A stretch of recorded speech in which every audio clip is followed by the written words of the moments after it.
Kelsey. This is my channel, The Fancy Hat Lady Reads. I'm wearing one of my fancy booktube hats, and today I'm doing a TBR for not one, but two science fiction themed readathons that are both happening in September.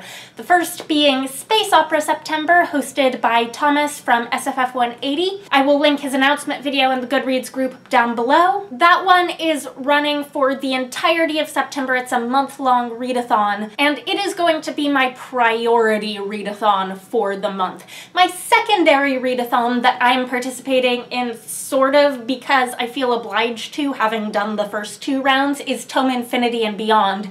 Now this round of Tome Infinity and Beyond is happening the second 2 weeks of September, so the second half of the month. This one is hosted by Meg from Tome Infinity, and I will link her announcement as well as the Goodreads group for this one down below as well. So these are both science fiction readathons, which means I'll be reading a lot of sci-fi in September, mostly sci-fi. However, I am going to also be letting some books carry over into my September TBR from my August TBR. There are things I didn't get to in August because I was traveling for 2 weeks out of the month that I do still want to read really soon. They don't fit for either readathon. I'm not putting them in this TBR though, just know that there are things from my August TBR that I'm gonna keep working on, and that might curtail my ability to actually be successful at either of these sci-fi readathons. So Space Opera September, as the title suggests, is all about reading space operas. Now this readathon has both rankings and challenges, so you rank up along either the Federation track or the Rebel track, depending, I'll get to that later, based on how many books you read. And then in addition, there are challenges where you win like extra bonus achievements by hitting the challenges. So the first challenge is to read a space opera novella, and I am definitely not alone in picking the new Becky Chambers novella to be taught if fortunate for this challenge. This one was published in August in the UK. This is the UK edition that I bought at Worldcon. The American edition, which has an ugly cover, is coming out on September 3rd. So if you are an American waiting for the American edition and you want to read this for Space Opera September, you can still get your hands on it in time. This is her first book that's not in the Wayfarers series. I think it's a standalone. I'm definitely looking forward to this. I know a lot of people are going to be reading it for this challenge. So then challenge 2, there's both a 2A and a 2B, and they are different challenges. Challenge 2A is to read 2 space operas by women. I have 5 books on my TBR total with 1 alternate for a challenge if the one I've picked doesn't work. And of those, all but 1 are by women, so I don't think I'll have any trouble reading 2 space operas by women. I do, however, have one that doesn't fit any challenge but this. And this is one of the books that I had on my August TBR that I'm purposefully bumping to September because it does fit both readathons that I'm participating in for September, I think, and that is Gideon the Ninth by Tamsyn Muir. This is a genre bender. It is fantasy, but also, I think, space opera. This is an ARC copy, and while I would have liked to read it before it comes out in September, it's just not going to happen, and it works for these readathons. So then 2B is to read a space opera by a diverse author featuring diverse characters. And this is the challenge that bumps you onto the Rebel track as opposed to the Federation track. And I have a book out from the library that is, again, a space fantasy that I really want to read for this because I have it out from the library. I need to return it. This is Dragon Pearl by Yoon Lee. This is middle grade. I'm excited to be able to sneak a middle grade book onto the Space Opera September TBR. And while this is fantasy with Korean mythology and folklore elements, it is also definitely about space travel. Yoon Lee, in addition to being an author of color, is also a trans author, but while I know that there is Asian representation in this book. I don't know for certain whether or not there's also trans rep. So challenge number 3 then is to read a space opera published before you were born. And here's where the book I would like to read, I think I'm just gonna have to start reading it to see if it actually is a space opera, because this is a lesser known book and I don't think I have any way of figuring out if it counts except by just reading it. And that's Memoirs of a Spacewoman by Naomi Mitchison. This was originally published in 1962, but this is definitely about a woman who does a lot of space travel in her line of work. She's a communications expert who goes to different planets and is therefore a spacewoman, but I don't know if this book is going to actually focus on the space travel or just on what she does on the planets that she visits. It definitely looks like it's going to be a more contemplative science fiction as opposed to a more action-y one, but if anyone out there has read this and can tell me whether or not this is actually space opera,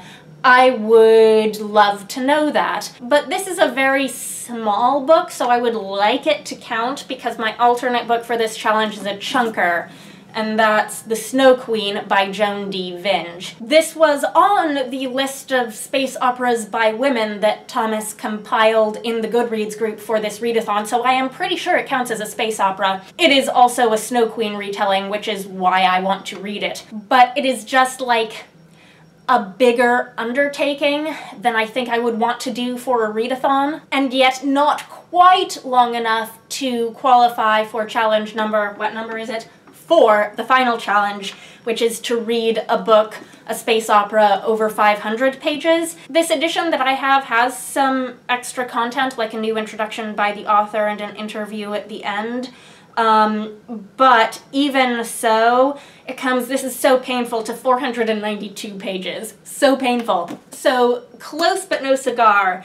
And then the book that I actually have on my list that is 500 plus pages is Cordelia's Honor by Lois McMaster Bujold, which is a bind-up of 2 books in the Vorkosigan saga that can be read as the beginning of the series, which are Shards of Honor and Barayar. I have checked, and for this challenge, bind-ups do count. I am reading this as 1 book over 500 pages. It is 596 pages. But I think that means I can't count it as a book published before I was born, because while each of the individual books in this bind-up were published before I was born, the bind-up itself was not. So that concludes my somewhat flexible Space Opera September TBR with alternates. I have 6 books here, but my goal is to read 5 out of the 6. And then I think I will be only casually participating in Tome Infinity and Beyond. I was considering skipping this round. This is a team round where you join a different team, and each team has a different group book. And the thing that really convinced me that I did want to try this readathon as well as Space Opera September is that one of the group books is one that I really want to read, and that's The City in the Middle of the Night by Charlie Jane Anders, which you can tell I have had since before it was released, because this is an arc and I still haven't read it yet, and I really, really want to. This is the group book for Team Supernatural for Tome Infinity and Beyond, and it is not a space opera. I think the whole thing takes place on 1 planet, and so I might just, depending on how my Space Opera September reading is going, sort of symbolically read this to participate in Tome Infinity and then, like, not anything else, other than some things on my Space Opera September TBR, which can also count for Tome Infinity. The point of this round of Tome Infinity and Beyond, very loosely speaking, is to read science fiction books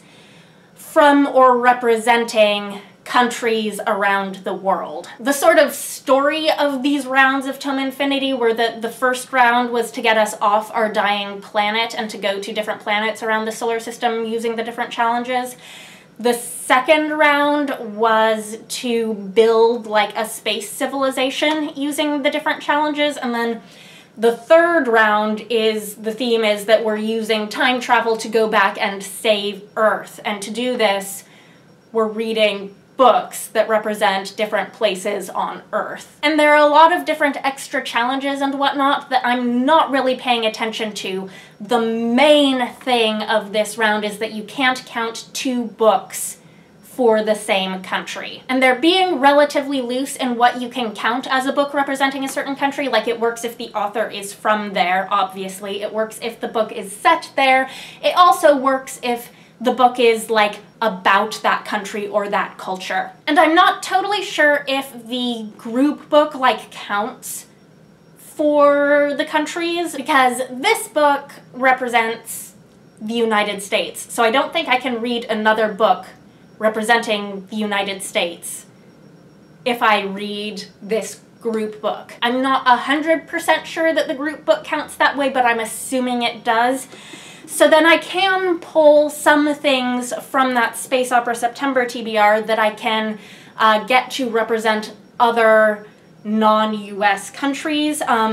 Memoirs of a Spacewoman, because Naomi Mitchison was Scottish, so this counts for the UK. Dragon Pearl by Yoon Lee is by a Korean-American author and based on Korean folklore and mythology, so this can count for South Korea. And Gideon the Ninth, because Tamsyn Muir is from New Zealand originally. I think she lives in the UK now, but she's from New Zealand. Now, this is probably as many books as I can read in the 2 weeks of the Tome Infinity readathon. But if I'm doing really well with Space Opera September, and I get to reading some of these before Tome Infinity starts, I do have a couple more international representation sci-fi books that I can count for Tome Infinity. The first is War Girls by Tochi Onyebuchi, which is a YA book coming out in October. This is an arc that I got at Book Expo. This is set in future Nigeria. It's the start of a new YA series. The other one that I have on my Kindle is also YA, and that's On the Edge of Gone by Corinne Duyvis, who is Dutch. She writes in English and is published in the US, but she is Dutch. So I've got some options, and I'm keeping it really open for Tome Infinity, but mostly I just want to read this group book. I think if I were really focusing on Tome Infinity as my main readathon of the month, I would feel bad about my TBR for that one not actually including any science fiction in translation, given that it's a, you know, globally themed round of the readathon. But given that it's my secondary readathon that's going to be going on at the same time, I think I'm just going to work with what I've got. Anyhow, those are my loose TBRs for Space Opera September and Tome Infinity and beyond. Let me know if you're participating in either of these 2 readathons. If you're reading any of the same books as I'm going to be reading, let me know what you think. Anyhow, I hope you're having a nice day. That is all. Bye for now.